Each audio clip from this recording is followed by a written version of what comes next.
లోకేష్ అయితే ఘాటైనటువంటి సమాధానాలు చెప్పుకొచ్చారు. తాజాగా శాసనమండలిలో గందరగోళం జరిగింది గవర్నర్ ప్రసంగం మీద. గవర్నర్తో అబద్ధాలు చెప్పించారన్నారు వరదు కళ్యాణి. 4 లక్షల ఉద్యోగాలు ఇచ్చినట్టు చెప్పారని వరదు కళ్యాణి అంటే ఉద్యోగ అవకాశాలు కల్పించామని చెప్పాం, నియమించామని చెప్పలేదంటూ ఒక కవర్ చేసుకొచ్చారు.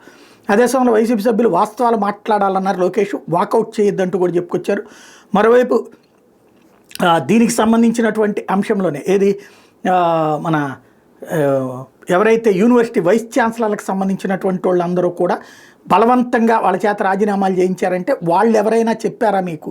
చెప్తే వాళ్ళ చేత చెప్పించండి, దానికి మేము సమాధానం చెప్తాం, మేమైతే ఎవరిని బెదిరించలేదు, వాళ్ళంతటా వాళ్ళే స్వచ్ఛందంగా రాజీనామా చేశారు అంటూ చెప్పుకొచ్చారు. వీళ్ళు ఏ వైస్ ఛాన్సలర్కి సంబంధించి ఎలాంటి ఆన్సర్ని అక్కడ చూపించలేకపోయారు. ఇది మరొక కాన్సెప్ట్. మూడోది వచ్చేటప్పటికి ఏదైతే ఈ నామినేటెడ్ పదవుల్లో ఉన్నటువంటి వాళ్ళు బెదిరిస్తున్నారంటూ జీవీ రెడ్డికి సంబంధించినటువంటి అంశాన్ని ప్రధానంగా ప్రస్తావిస్తే వాళ్ళతో ఎవరితోనైనా చెప్పించండి అంటూ మరొకసారి చెప్పుకుంటూ వచ్చారు. యాక్చువల్గా ఏంటంటే ఎత్తులు పై ఎత్తులు ఉంటాయి, ఒక పర్ఫెక్ట్గా స్ట్రాటజిక్గా సమాధానం చెప్పుకుంటూ సాగారు.